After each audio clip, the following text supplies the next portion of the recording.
Hi, YouTube community. This is Hannah. This is my first video with a collaborator, and this is my wonderful brother, Abe. And I will let him introduce himself, and then I'll introduce our topic. Hello, I am Abe. I am a longtime software developer and geek and indie game developer. So it's Florida Cocktail Hour. We're having cocktails together. And the topic for discussion tonight is basically keeping art alive amidst all the other things that we have to do in our lives. And my brother is my... Cheers. Oh, cheers. Yes. Always been my closest collaborator in this regard. And to the extent that, and this was my ask, kind of recently, a couple months ago, we exchanged voice memos every Friday or thereabouts as accountability buddies, which is more something that I felt a need for more than him, because he's just always accountability buddying himself relative to specifically like our creative projects as we're moving them along, kind of talking about, like, we give each other a download about like what we got done that week, what's still outstanding, what kind of like the timeline is, like any challenges that we're facing, any kind of hurdles, things that we're proud of, thought processes that we're having. And it's not just because we're siblings. And also, I gotta say, like, we enjoy a sibling relationship, and we always have, that is, it turns out, I guess, fairly unusual in terms of like cooperating and collaborating and just being very close friends all of our lives. And but the accountability buddy thing is because truly my brother is as involved in his own moving his own creative projects forward with the same investment that I am. And that's an investment and a process that can be kind of invisible otherwise, and things can have different time frames and kind of hits and misses and stuff like that. And so it's been really, really wonderful for me to have somebody so close in my life that I can kind of like share that process with, which essentially involves negotiating like the work-life balance, trying to keep the money coming in and trying to keep the bills paid and trying to keep all that tamped down, but to not die empty, as I've talked about. Like, I don't want to die empty. I don't think Abe wants to die empty, as far as like what we feel like we have inside us that, is wants to be expressed. Although in like, super different venues and super different formats. But this is like an ongoing dialogue with us. And so to the extent that you might share any of that, that's what this discussion is about. So what do you have going on projects wise? Well, I've been working on a video game for a long time. I got laid off of my tech job at the end of 2024 and basically started working on a mobile game for iPhone and Android. And of course, the plan was I'd get it done in like 4 or 5 months. And here it is, end of November. It's getting very close, and so I should have it out soon. But yeah, it's been a mix of many different kinds of creative hats. So there's the game design aspect, there's the actual programming aspect. I made all my own art using AI, and that requires like a lot of iteration and experimentation and touch-ups in Photoshop. I picked out I'm using a royalty-free like music and sound effect service, but I had to sit there and pour through all the available options and find the ones I wanted to use and so on. So yeah, that's been what I've been working on 24/7, so to speak, all year long. Yeah, and you have a history of putting out games, like kind of in the overall umbrella. Like, we're both sort of interested in, like, especially with the onslaught of AI, what's happening right now. I don't think either of us is really concerned about like our jobs or our livelihood, so to speak, which is interesting because making creativity and creative projects and creative expression sort of a priority, in a way, it feels like it's sort of like set us behind in the previous life algorithm, because it would just be more efficient to be like climbing a corporate ladder or something like that. Like this constant ask to sort of like carve out the time to like have not just the time, because it's not just like I have an hour, I'm going to totally bang it out, but like the bandwidth, to not be like mentally and emotionally exhausted enough to like have something to bring to your projects. It seems like in the previous sort of like timeline that we were on, this represented like a liability almost. I mean, it would be amazing if something would hit and then it would be like, psh, now you're on TV or now some shit like that, but like it almost represents like a liability because it's a carving out of time that goes over to some place that like may, like coagulate into something someday or may not. But now it's interesting. Well, first of all, I gotta say, with like all the adverse reactions from the COVID vaccine that happened, there's so many people that were like at the super duper top of their game that like did all the things right and they're like mega superstars, whatever, in their field. And then they just got scythed out, So like literally just as a function of neither of us having taken the COVID vaccine, we're sort of like, okay, don't got to worry about that, That's sad. I mean, I'm not trying to like, I'm not making light of it. It's just crazy. It's just crazy how many people at the top of their game got taken out, right, by that. And then second of all, now we have this onslaught of what is even going to happen with AI. I mean, like the progress of AI and what you can do with AI is measured in weeks, not years, not decades, like even just like I've been, experimenting with producing music or sort of pre-producing music using AI on a platform called Suno.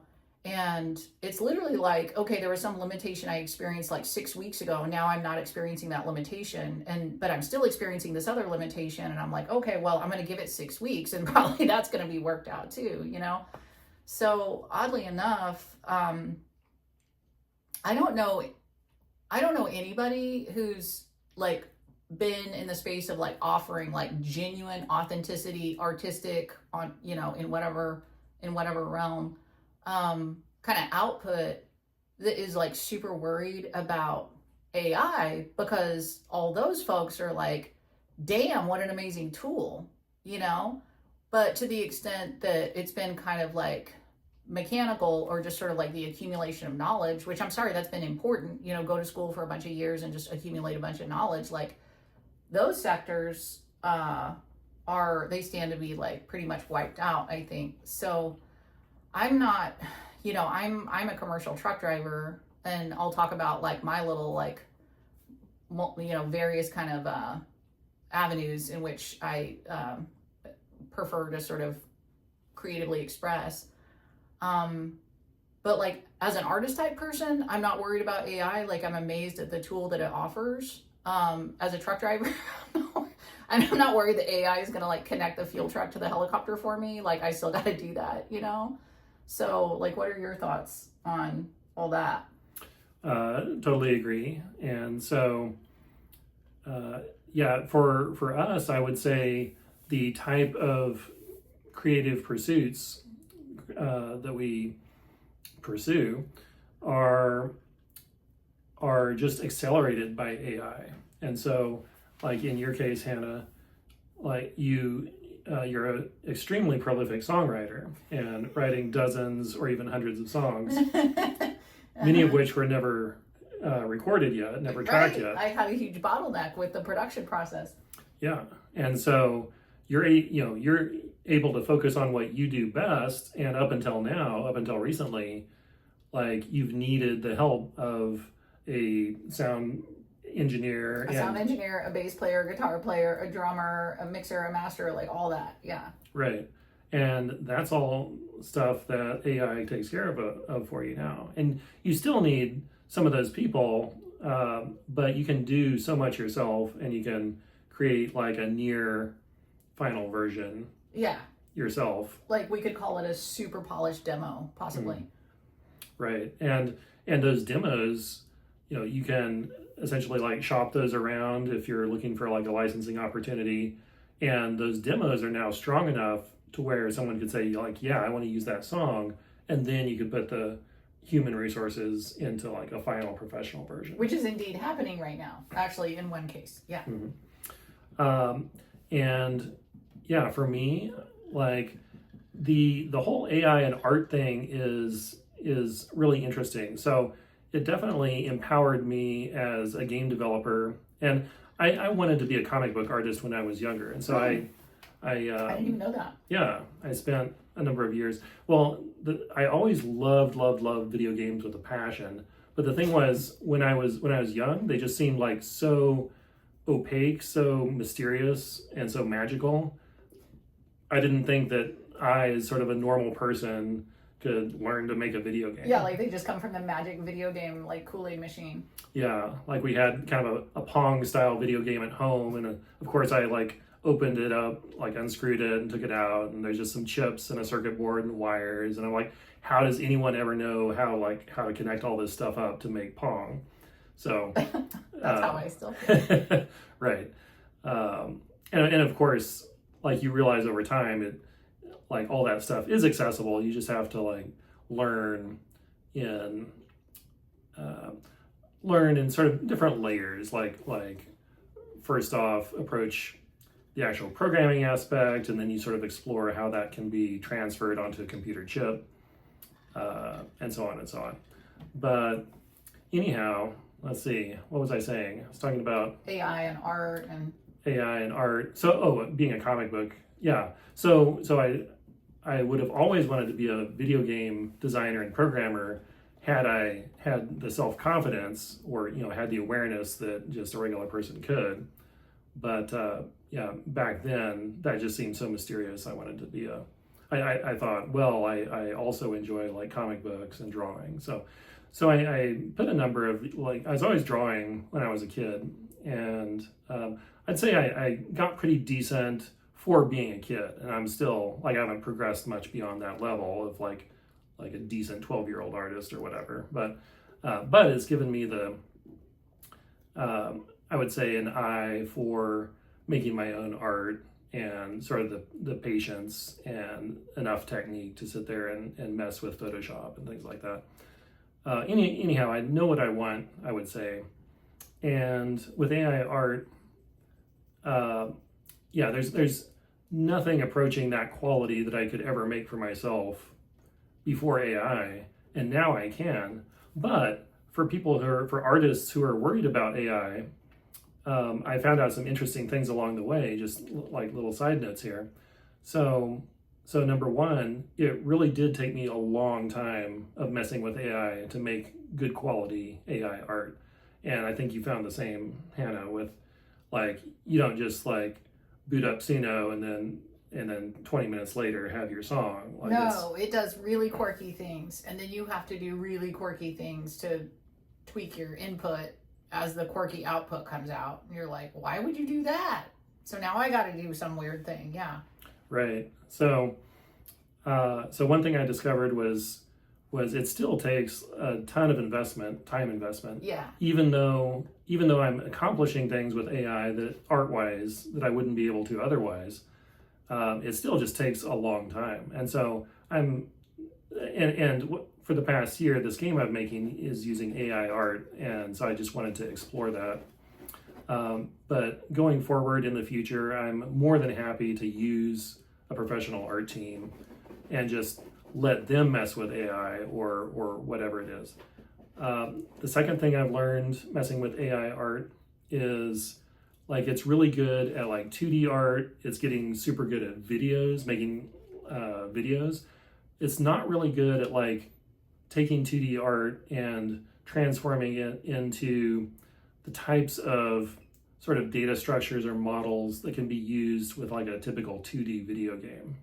There's a piece of software called Spine, for instance, and a lot of 2D games, when they have like 2D characters kind of like realistically moving around, that's done using this Spine software. Is that AI or not? No, Okay. it's not at all. It's just like you paste layers of sort of images into it, and it can move them around in a little bit more of a realistic fashion. Like, it's not worth going into too much, but suffice it to say, like, there are some very commonly used tools for like for computer animation. I would say both 2D and 3D that AI can't really replicate yet.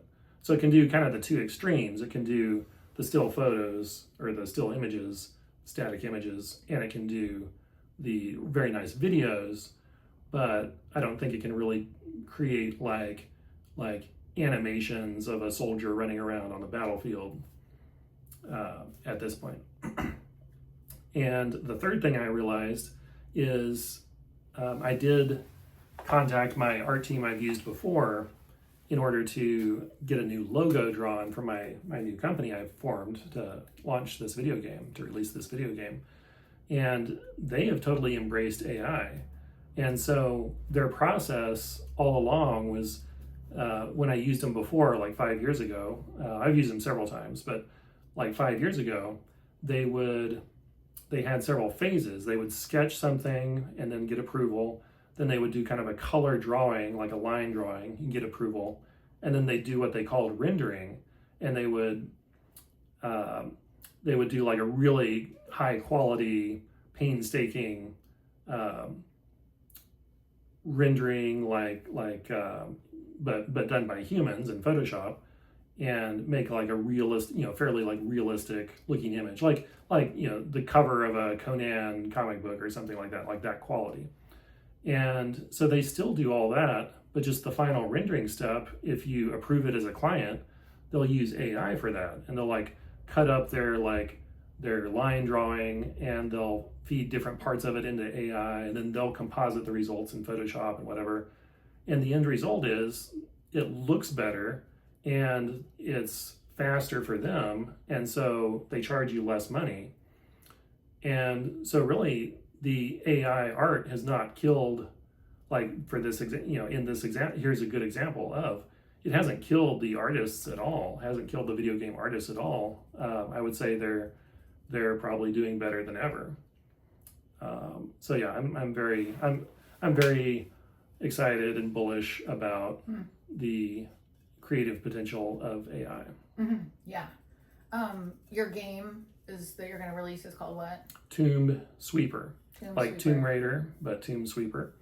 It's a variant. It's a kind of a modernized variation of Minesweeper. Yeah. And what other games or releases that are like out there have you been involved with? So quite a few in the past. I don't know how many are still around. Do they not stay around? No, like both essentially Apple and Android. Like if you don't keep updating your games for the game store, like the new versions of the operating system, whatever, then they'll take the old versions off. Oh. And so yeah, What's involved in updating them? You just gotta like download their latest software and recompile everything. And usually if it's been a couple years, then everything has changed and all your stuff is broken. God, what a pain in the ass. And you have to, spend a few hours fixing it.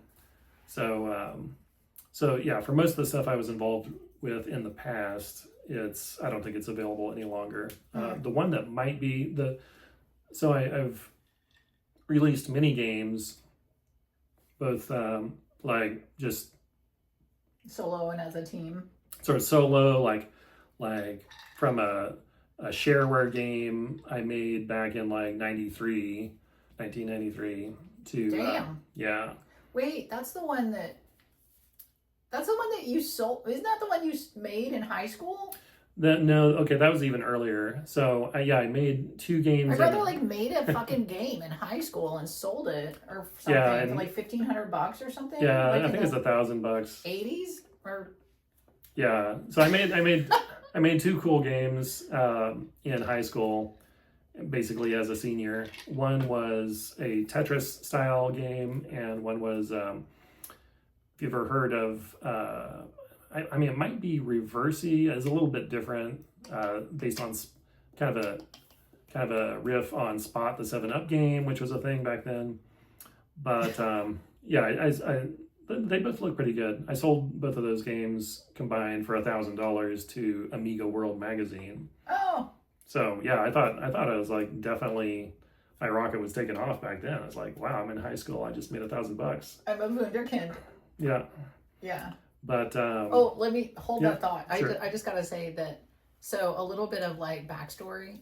So my brother was always into video games and computers, and he was born in 73 and I was born in 76. And so you didn't have your first computer was an Amiga No, it or a was Commodore 64? Commodore 64. Okay, which was like what year? Oh, I'd have to think about it more, but it'd probably be like 83 or something like that. So before that, it was like the arcades, right? So my parents were so concerned that Abe had some kind of like addiction problem, like he was like fucked up from like wanting so much to play video games at the arcades, that they actually cut him off on his quarters, which we got our allowance in, I don't know, dollars or quarters or something like that. I think we got like $3 in allowance every week or something. Yeah. And they were like, I don't know exactly what you're going to do when you grow up, because computers could not possibly, you know what I mean? There's no paradigm for that.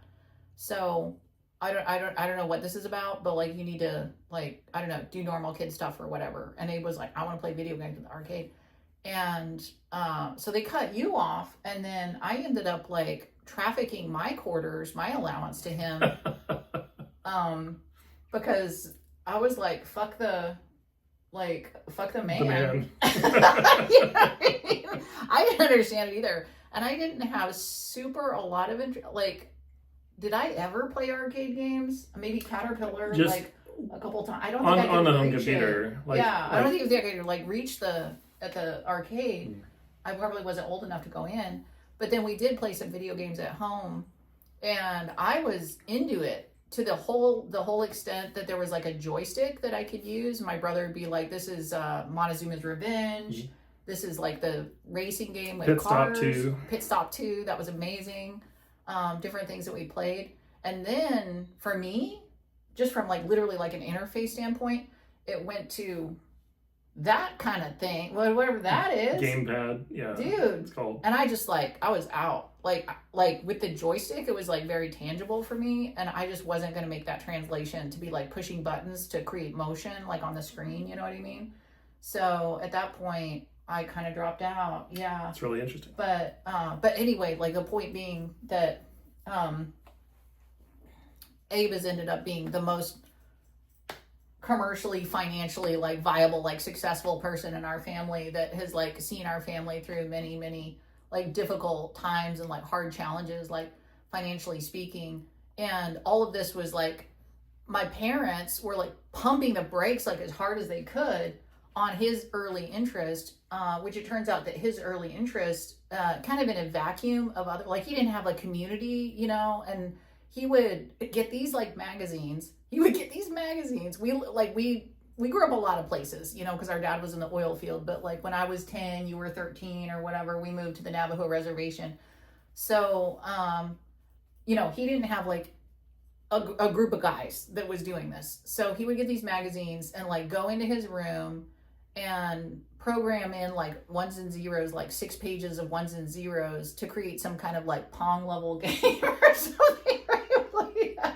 After like multiple days, because of this.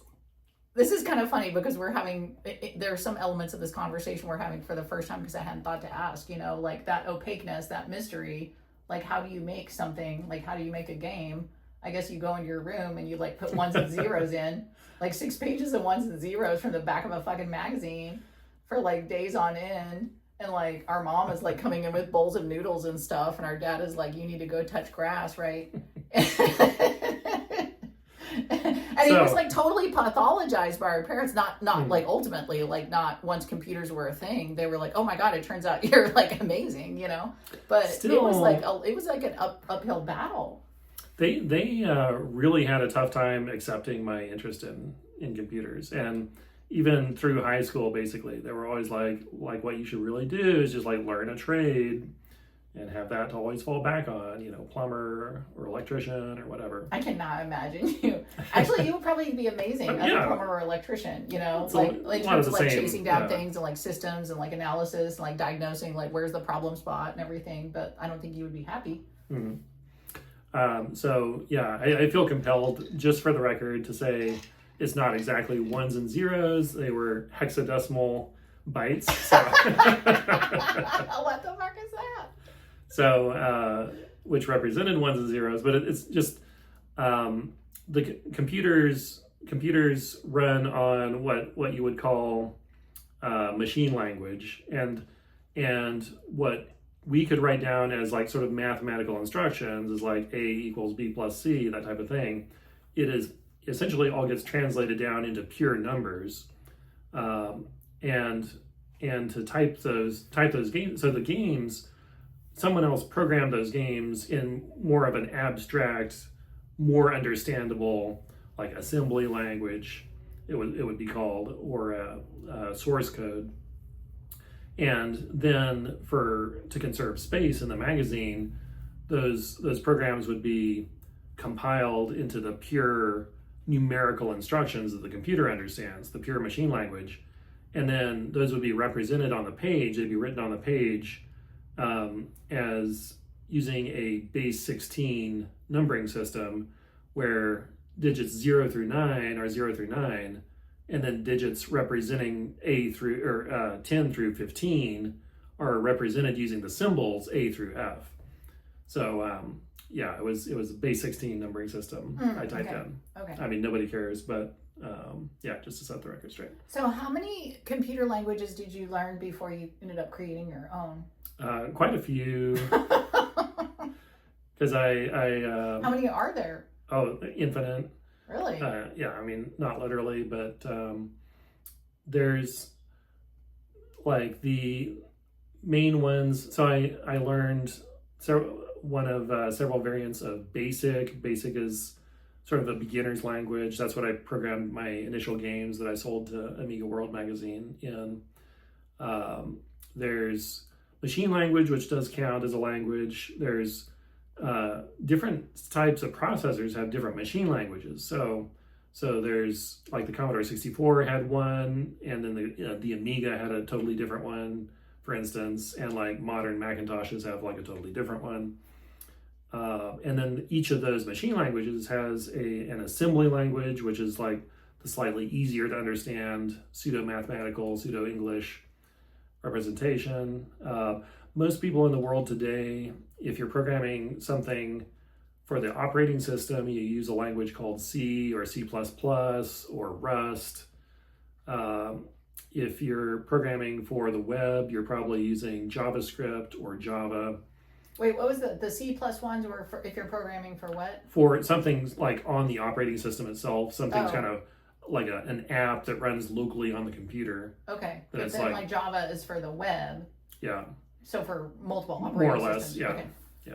So yeah, I mean, I've probably and then I taught for a long time. So Oh, my brother taught for 16 years Yeah. computer programming at Northern Arizona University. I taught there too, English. yeah, and so like I had to learn some languages just to teach them in those classes, like MATLAB. As a student, I learned Prolog was it? Pascal. Anyways, a bunch of them. So I've probably learned, I don't know, like 20 languages or something like that Yeah. over the years. So then your master's thesis, as it were, was a language, right? Yeah, making my own language, which I don't know. I don't know why I wanted to do it. It just always seemed appealing. Like basically, a computer language is just sort of an application for writing more computer programs. So like one person can make like one music program, and it does some things a certain way, like putting subtitles on your adding subtitles to a video or something. And somebody also write an app that lets you create subtitles like a different way, and maybe it's better. And so that's really what computer languages are. They're your like applications. optimized for something, but not optimized for something else. Exactly. Yeah. Yeah. So different languages let you, like, they're focused on accomplishing a certain type of thing or doing it in a certain style, and there'll be a lot of support where you don't have to write very much code in order to get certain things to happen, but then it can be like require a lot of code to make something else happen that's the language isn't really designed for. Yeah. So you kind of were like wanting to create a language that could like optimize the kinds of things that you wanted to do, right? Exactly. Yeah. Exactly. Yeah. Back on the quarters, it's funny because whenever Dad tells the story of cutting me off from my allowance for quarters, he always ends up, he finishes it off with, "And you were so thankful. You just came and said thank you." No, you didn't. Like I really had a problem. And yeah, Our dad's getting I don't pretty remember old that now. part. Yeah. No, you didn't do that. No. I didn't remember that you smuggled me some of your allowance, but I believe it happened, so I'm thankful for that. I believe I remember that. Who I know. knows? What I did do, even though I've been like very honest and honorable my whole life in most all ways, I there for a while I would like go out to the shed and find this box of coins and steal quarters from it. Oh, And, very nice. Yeah, that You was tell in, me about that. that was in They were probably like priceless pure silver coins or something. Each one was worth like $50. no, they were just Knowing mixed our into dad. a huge box of coins. Our dad be like sewing cash into curtains and stuff. Well, he embeds cash in like little resin doodads where you can't get it out again. I know. Yeah, when we moved, there was like a sofa sold on Craigslist that it turns out the cushions were stuffed with cash and barely got that back. Anyway, yeah. And yeah, I would take those quarters, and it's in Ellick or Alex, Oklahoma. I would go down to the pool hall and play this arcade Not game. drinking, not smoking, None of those. not hitting on cougars. No. I would play this video game called Popeye. So it's really fun. Yeah. So, and then like professionally though, so there was the 16 years of teaching. And I think that we kind of come from a long line of teachers. Like, I think that both of us sort of have that, although in many ways it can be a poorly paid profession or a poorly remunerated profession. But our dad was a teacher until he started a family, needed more money, went into the oil field for 13 years, which 13 years in the oil field is like 70 years doing anything else. Like I did the oil field for like a season and it was rough, but so he did 13 years in the oil field and then he would have kept doing it, but it went bust in like the late 80s. And so he went back into teaching. And he was a math teacher. He was a high school math teacher. Previous to that, he'd been a junior high math teacher. And I think a very gifted teacher. Like, he just kind of has that teaching thing, And I think Abe does, and I think I do too, if we're lined up the right way. So Abe had that for 16 years. I think he was very effective in that role and at the university level. And then, was kind of trying to keep the flame of personal projects alive while getting, he got Abe got a bigger and bigger name for himself and started getting sort of like tapped for, like, companies wanted him to work for them, not even to like work that much, but to just sort of like have his name on projects and like have his name be part of it. And sort of getting more and more like reluctant in that regard, but then like money. And that's been a trend with any time you sign up for something and you're like, okay, well, I think it's only going to represent like a fairly limited quantity of my time and bandwidth. And of course it just like explodes into, this last company, it was like, you were finally doing like the HR mandatory training that had been like outsourced to some kind of like professional HR company. So in the, white collar tech sector, he's experienced things that are like mind blowing to me, just kind of in terms of like all of this happening during the sort of like woke scolding, like woke war, like info war, right? Because I've been over in the blue collar sector, and not much has changed there. Honestly, it's pretty status quo. Safety meetings, stuff like that. Like, don't get yourself killed, don't get somebody else killed.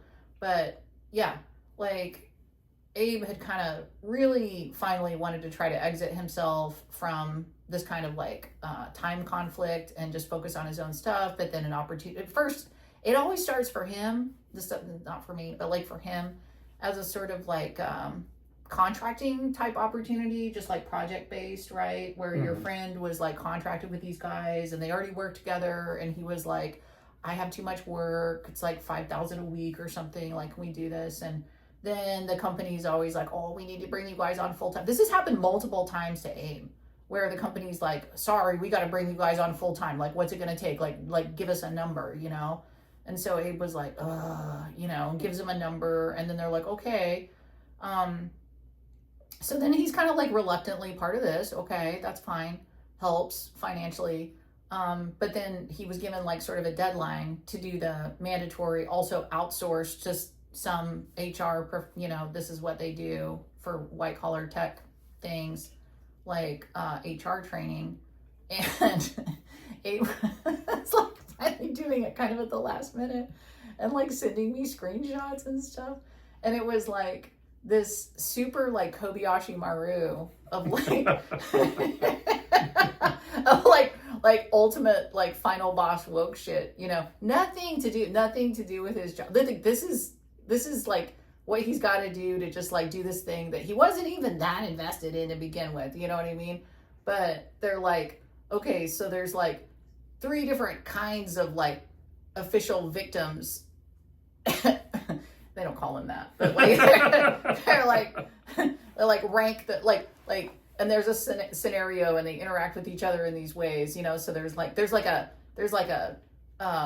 gay man who compliments a trans woman's outfit, but it's kind of in a sexy way. Like, who's at fault here? Like, what do you do? You know? And it turns out that like the ultimate answer at this point in time, and this was 2023 or something like that. Yeah, probably for 2024. Yeah. Early 2024. Yeah. Like the right answer is always that if there's a trans person in the scenario, they're always the highest victim, the most important victim. So if anyone else is getting victimized, that's like less important than whatever victimization the trans person is experiencing potentially.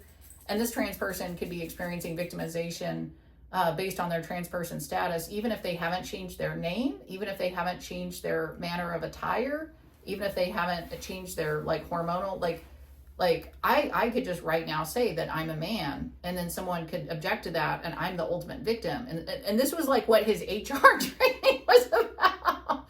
And so he's like, I just kind of want to focus on my projects, and it's sort of like advantageous, I guess. This just kind of fell in my lap. I was already doing some contract work, you know, so okay, why not? I named a big number, and they were like down with that. And then now I'm doing all this, and he's like, oh my God, you know. Like, we've experienced radically different things, white collar sector versus blue collar sector, in like negotiating that type of landscape in the last 5 years. Mm-hmm. Yeah, I would say, you know, for me, this kind of ties into our the official idea of what this video is about. We'll see. You know what I do is I just say whatever I want, and then I title it on YouTube, like whatever actually happened. That's a good idea. Sometimes it changes. Yeah. But anyhow, yeah, it's you know, for me, it's partly this conflict of I'm really wanting to pursue my own stuff, but like money's getting pretty tight, and so it's attractive, and you know, and it sounds good to like, you know, it's nice. I definitely appreciate that there have been many opportunities where I'll be tight on money and I get asked to join something well paid, but I at the same time I sort of hate like having to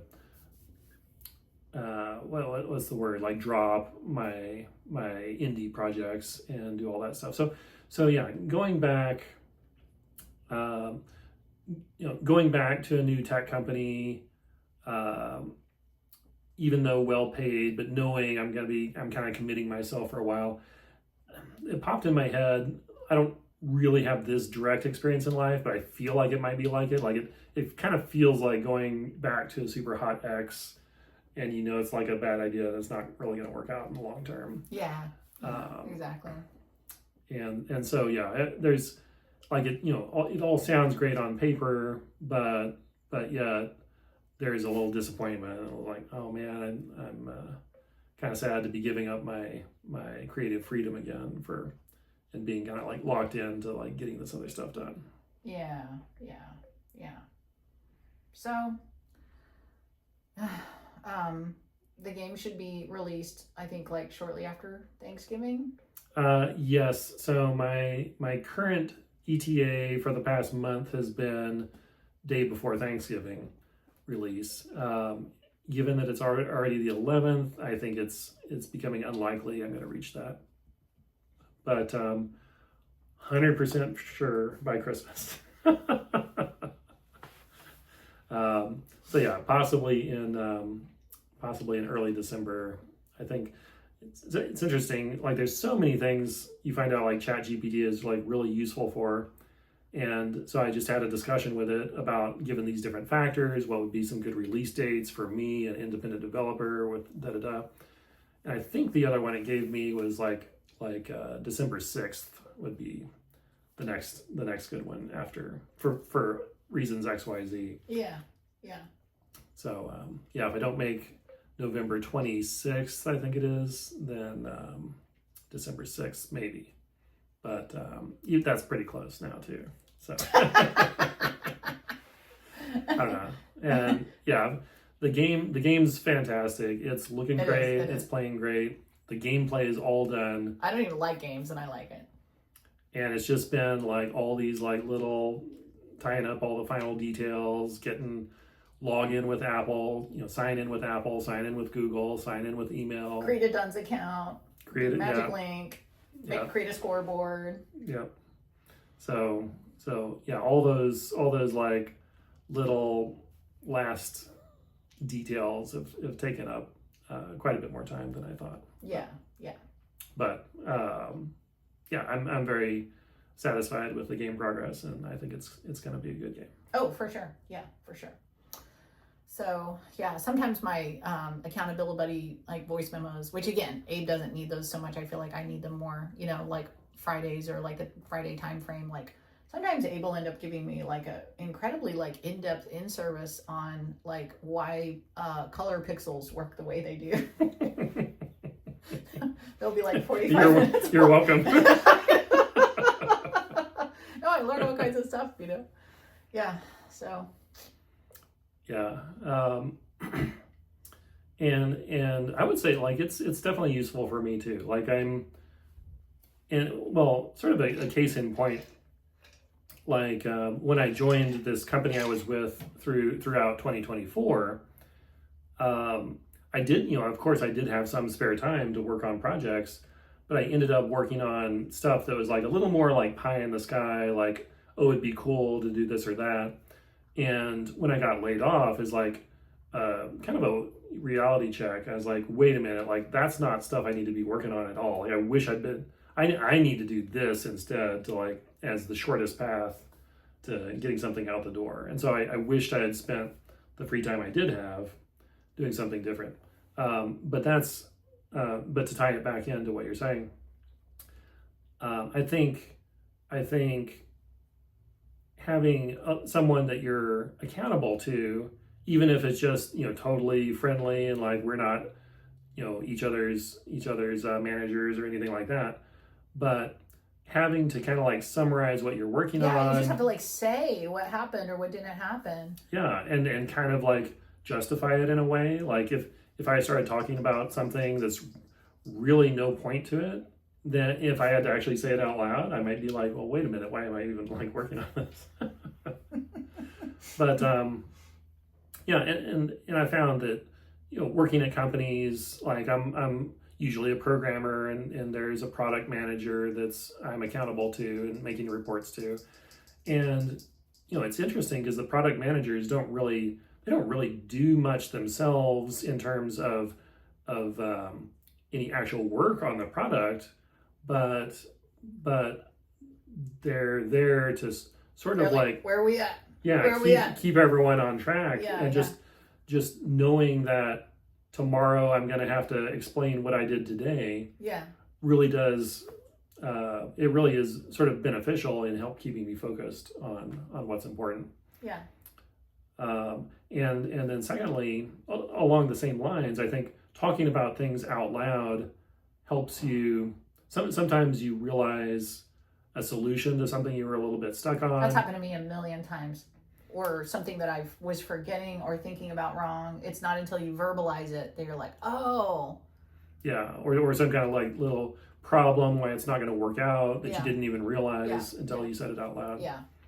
So yeah, I think it's very useful for me as well. I would definitely actually recommend anyone watching this video doing anything. Everybody's trying to do something, you know? Like it really helps to like formally establish an accountability buddy who's going to get and like to literally just verbalize things, which we do in the form of voice memos. I mean, maybe it could be a phone call. We're like a very far time zones apart normally, but yeah, it's extremely helpful.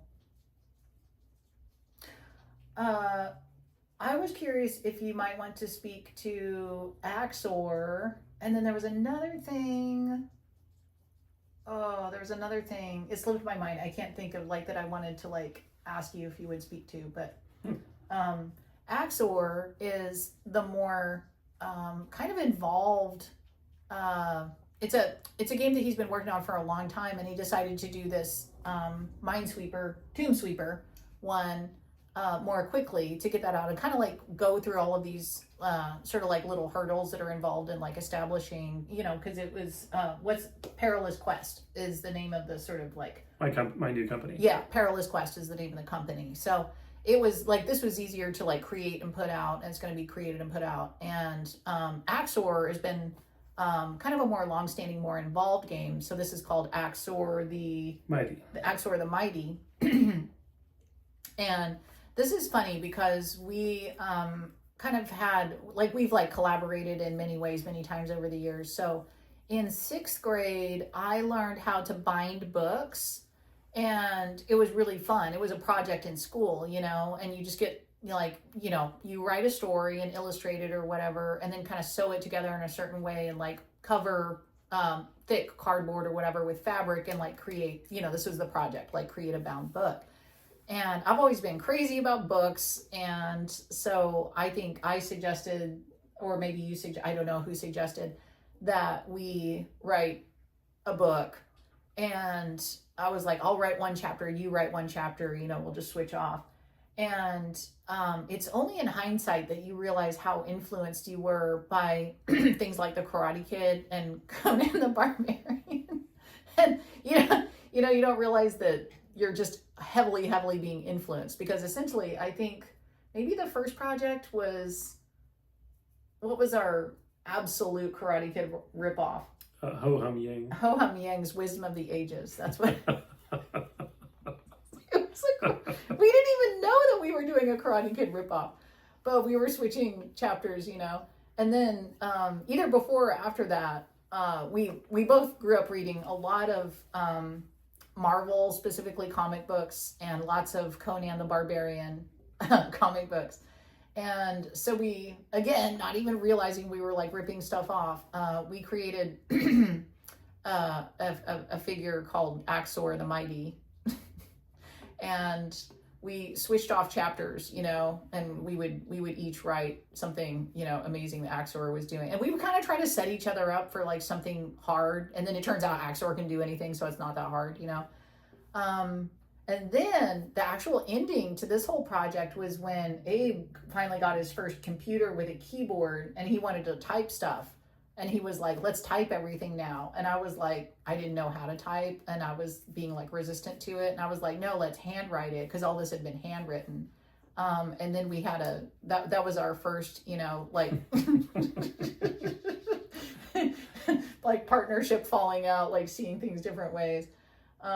So that's the origin of Axor the Mighty. So now, following Tomb Sweeper's release on either November 26th or December 6th. Or definitely by Christmas. Probably how much more work do you think you have on Axor? Because it's like pretty close, right? Well, yes and no. I basically need to recreate it. Oh. Using my like new game framework and all this. Yeah, a lot has happened since.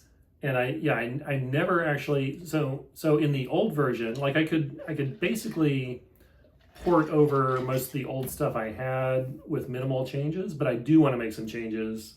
Like there's some kludgy stuff in there, some ways I was doing things that just is a little brittle, like hard to maintain. So I do want to make some changes, but then I never actually implemented the nice user interface. So it's got like a placeholder graphics, placeholder user interface, like where it shows you your score and things like that, the different weapon buttons you have. So I've never made like the full version of that interface. And it's weird because like AI wasn't even a thing when you were mostly making this game, and that's just been recently. Like that's like the last game that you were working on before Tomb Sweeper. I started it in 2019. That's crazy. Yeah, and it's crazy that it's taken me this long and I still haven't gotten it out yet. But a lot has happened. There's been a lot happening. There was a lot of dumb bullshit happening. a lot happening. I was at a different company for several years. Then I was at the more recent company for a year. And yeah, COVID, lockdowns, pandemic. The company before the most recent one, they started doing, well, there was this like out of control CEO, and then the board somehow got control and got him out, and then he was like surprised, and he like got back control again, and then he was changing everybody's like PTO, and it was making, and then he started doing this like they hired a bunch of people, and they started doing all these like reams of layoffs. And it got so crazy, and Abe was like working remotely, but he was a manager and had to show up for meetings and stuff. And he was like praying to God, like with every single wave of layoffs, because it was wave after wave after wave, like massive layoffs. And he was just praying to God that he would be one of the ones laid off, because there was a healthy severance involved, Like, again, like all of these things, that none of this has ever happened to me in my sort of like professional like sphere, like severance, like no, none of that happens. Abe was just like, please God. And he just never got laid off. And they were laying off like, what, 2/3 of the freaking people or something? Mm-hmm. It was wild, Mm-hmm. Yeah, I think it went from like a high of like 130 people down to like 30 or 40. Yeah. So it's been pretty chaotic. So sounds like there'll have to be a lot to do with Axor. Yeah. So, but the basic game's all there, and it's stuff is a lot easier to implement the second time. And I would say it's kind of like if you're writing a story and you're writing a new draft, like I know for a fact the fourth time is easier. But you're not wanting to change it that much. I've had a rough year with writing. Yeah, like if you're rewriting your first draft and there's a few changes you want to make, but you kind of need to rewrite all of it. Yeah. But you're keeping the same basic story. Like right. It is easier than writing. Editing is easier than creation for sure. In a way, yeah. So hopefully, fingers crossed. Programmers are always very over optimistic, but I'm hoping that I'll get Tomb Sweeper out by the end of this year, and hopefully Axor will be by like 6 months or less. Mm-hmm. I think it's possible because I have gotten so many things ironed out, and like you said. One of the reasons I wanted to do Tomb Sweeper, one of the reasons I put my long-term project on the side was because I thought, well, number one, hey, I can get this project out more quickly, which was false, but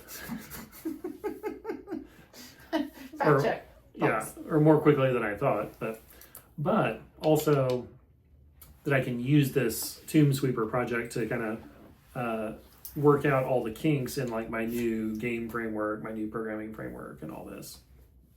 So all the stuff I've been spending the last couple of months on, the sign in with Google, sign in with Apple, Magic Link email.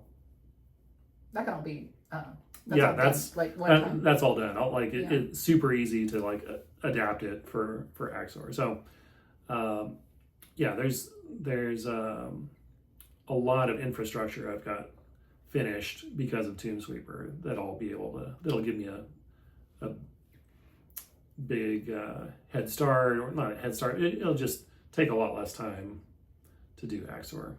So let's say, thought experiment, let's say that you have Tomb Sweeper out, you have Axor out, mm-hmm. You've got, some momentum going, and those are doing good, and what would be the sort of ideal trajectory for you, In what sense? Of Like, how releasing you wanna, games and like how often, or well, do you think you want to keep focusing on games forever? You know, do you want to put out? Do you want to put out 3 more? Do you want to put out 10 more? Like, do you want to like switch to something else at some point, or? well, I've always been passionate about like I want to get into like movies and short films, things like that, and it's my sort of expertise and what's like fallen into my lap, or sort of the opportunity that's been easiest for me is related to like games and programming, and I do love those. So I see, it's not at all like, oh, I just want to make games until I get enough money to start making movies finally. Like it's not like that. I love games. I want to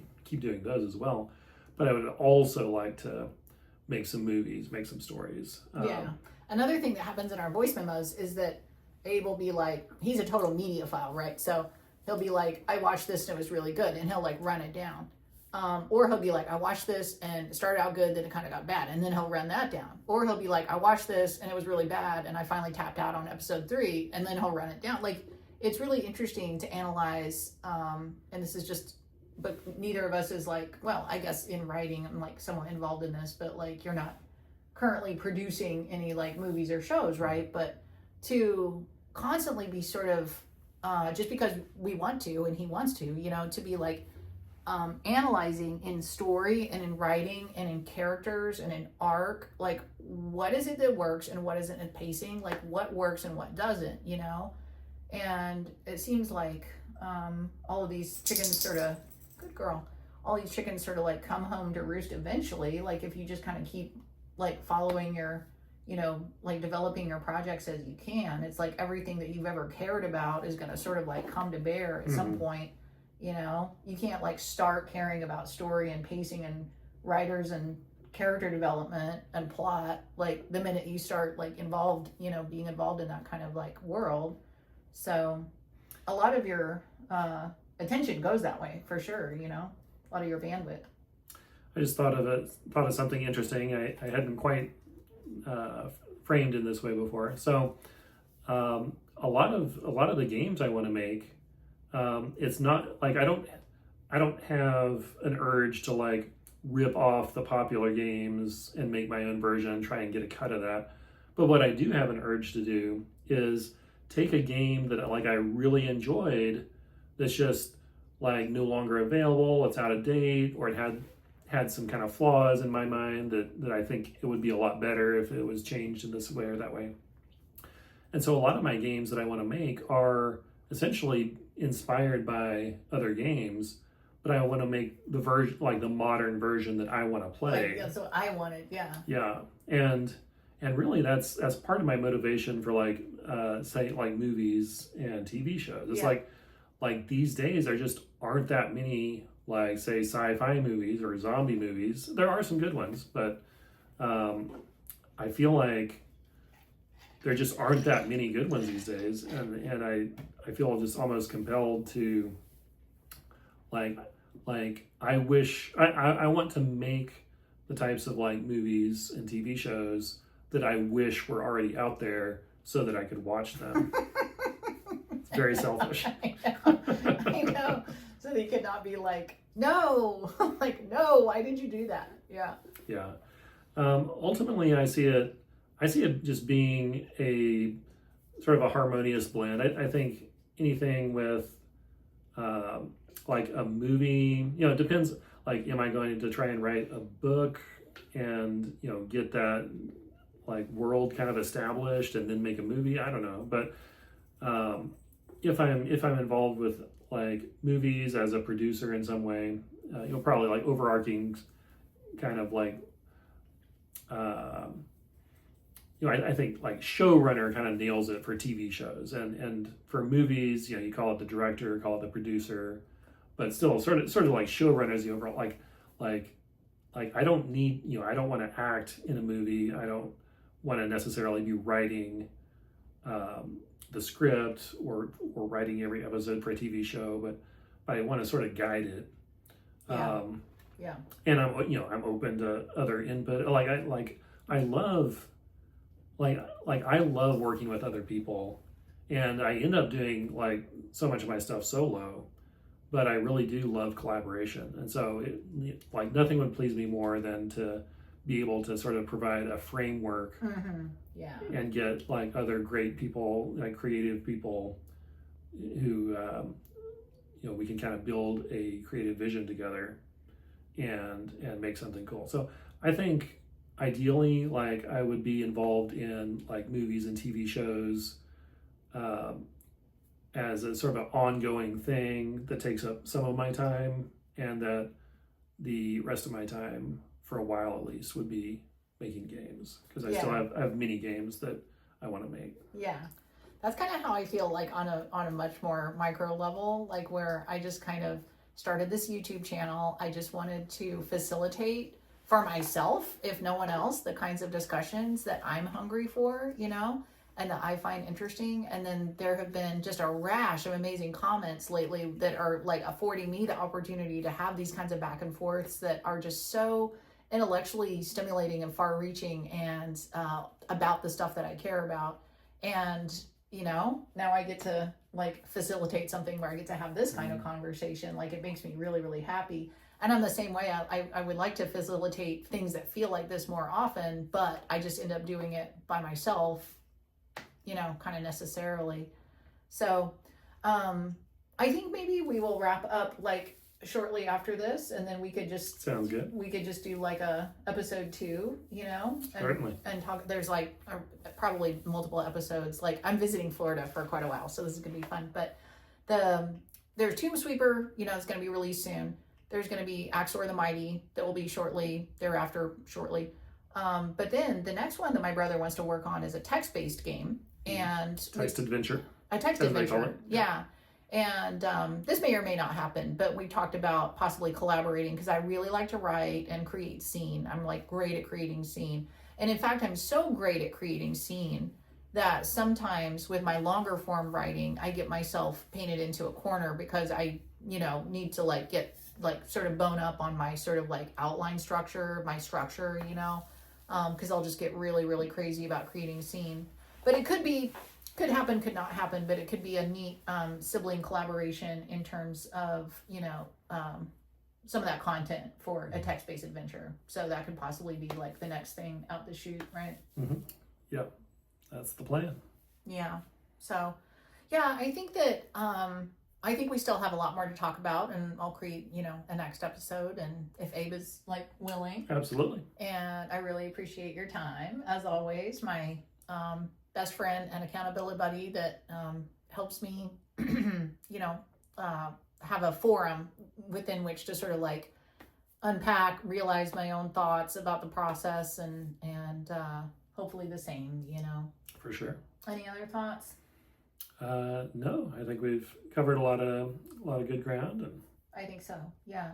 So this is a lot of neat, like, new input, for anybody who's been following this channel. But again, if you made it this far, I always say this, if you made it this far, I so appreciate your view. I appreciate your follow, and any comments, I welcome those. I really, really thrive in the comment section, and I try to get back to all of you, certainly in good faith. And for anybody that has really thoughtful comments, to try to really wrap my head around that, and to see if I can kind of like help like take that to the next level.